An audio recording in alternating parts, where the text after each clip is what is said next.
close till I get up. Time is barely on our side. I don't wanna waste what's left. What's up guys, King Epic here. Welcome to Thai Freelancers versus Bar Girls. Who's better for your pocket and pleasure? Thailand, it's a paradise for the single meal traveler, and it boasts an enthusiastic night and adult entertainment scene that has been heavily publicized around the globe. However, the land of smiles holds more than its beaches and temples. Its nightlife, featuring Thai freelancers and the well-known bar girls, is an integral part of the Thai tourism circuit. In this video, I aim to sort of demystify those two components, offering my analytical perspective on the possibilities, the costs, pleasure, and potential risks associated with both the freelancers and the bar girls. You might not notice, but many of my videos have to be censored one way or another. That's to play by YouTube's rules. Hate it or love it, it's a reality we have to accept.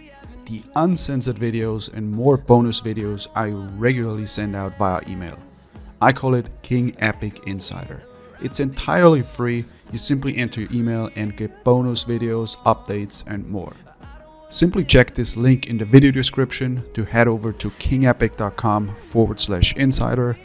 It takes 10 seconds and you never miss a thing. So feel free to pause the video now. So with in-depth coverage, this video will equip you with the necessary insights to hopefully navigate Thailand's nightlife intelligently. So whether you're a seasoned veteran or a first-time visitor in Thai terrain. Number one, defining Thai freelancers and bar girls.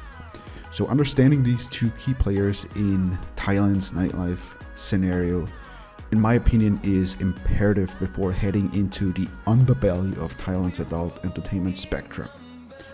Let's start with the Thai freelancers. So a freelancer is an independent working girl in Thailand.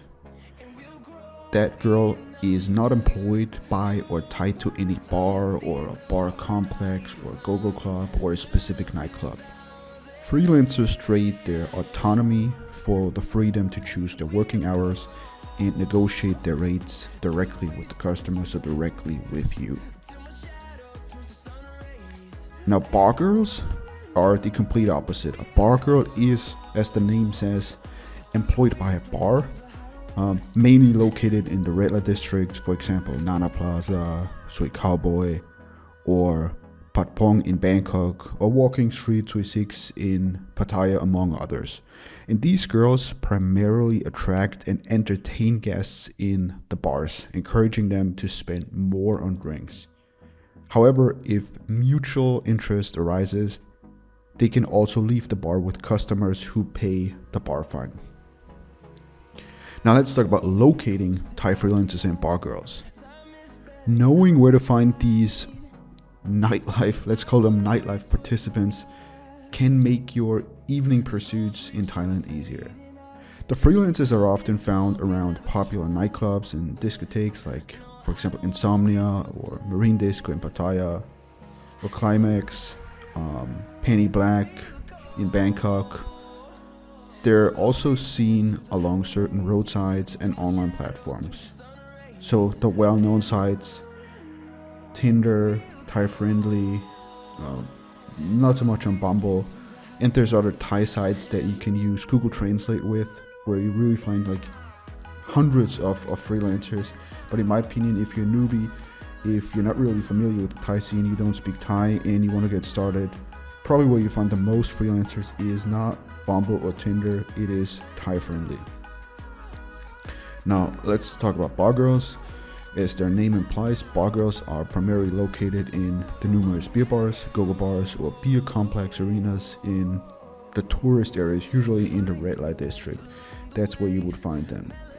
And the Thai freelancers you would usually find in bars or nightclubs that are also in the red light district. So if you go to places that are outside of those areas, it can be rude to assume that a girl is a freelancer because this is where the regular normal girls go. Doesn't mean they're not gonna go with you or ask for money, but generally that's not the case, and you shouldn't assume that that's the case. Now let's talk about decoding the costs. Understanding the cost mechanism, the costs for both types of girls, will make you better prepared for the financial aspect of your little adventure. Thai freelancers. Now, the good thing here is that without the need to pay a bar fine and with the freedom to negotiate, you might often find freelancers to be a better economical option, to be frank. But the prices can vary widely based on factors like the girl's attractiveness, location, and your negotiation skills. So in general with Thai freelancers, there's a wider range. Because they're able to negotiate, because they have the autonomy to choose their own price. It can even be something like the time of the day or how many customers they had today that they're willing to either go down with the price or they are demanding more. Whereas with bar girls, that's a little bit different. The bar fine, first of all, which is a fee you pay to the bar for taking the girl out, can cost anywhere between 300 to 1,000 baht, depending on the bar type and the location. And then you also have to factor in the cost of drinks that you bought for the girl, known as the lady drinks. All of these things will add to your bill.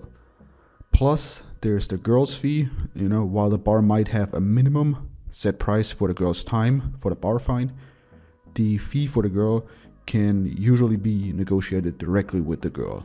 But the rest of it is usually fixed and non-negotiable because that's what the bar sets for their fee, lady drinks, and bar fine.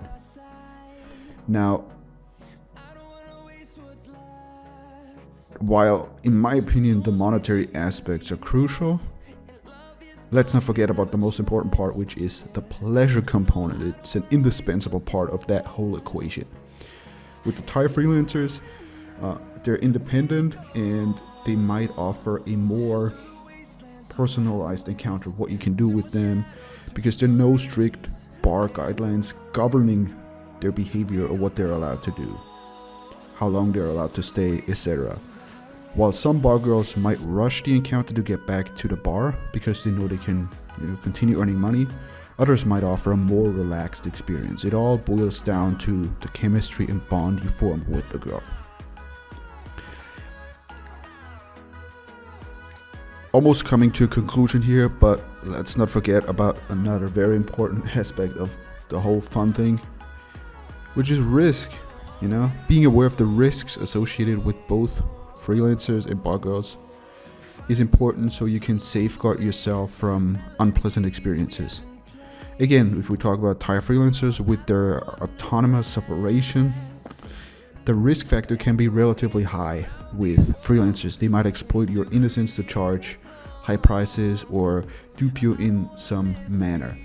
And with bar girls, risk is usually significantly lower. You know where they work, and if in any case things get sour, you have the bar management to approach. It doesn't mean that this is always a way to safeguard you from bad experiences, but just the fact that the girl knows that you know where she works and that she's kind of like, you're able to track her, that can sometimes prevent girls from doing something that isn't, something bad, to put it that way. And that's usually the main difference, one of the main differences, because some guys say, why should you even go to a bar? You have to pay a bar fine, you have to pay for drinks. Yeah, in a way, if you want that additional layer of protection, then paying a little bit more money and knowing where the girl is working can make sense. And lastly, let's talk about the rarity factor. Factors like demand and availability provide an intriguing perspective on these two types of girls working the nightlife industry. Thai freelancers, these girls do not have a fixed place of operation, so you never know where or when you can meet them.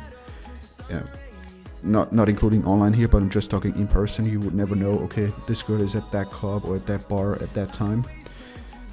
So they might come across as rare or elusive at times. This rarity factor often has some element of mystery, of excitement with some guys.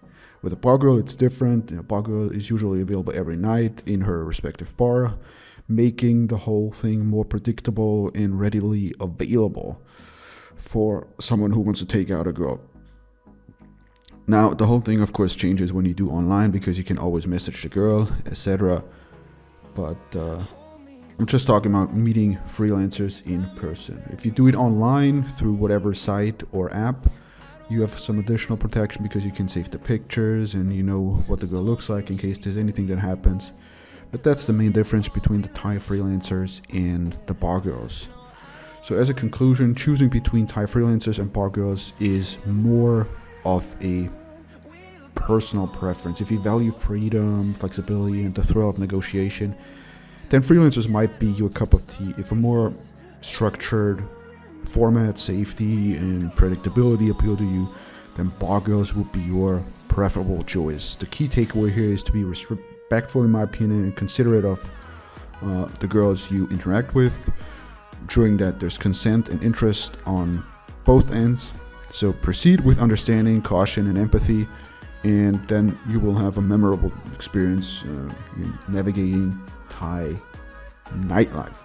So that's it. That's my little comparison, freelancers versus bar girls. Hope you found this helpful. If you have any additional questions for an upcoming video, post it in the comments below.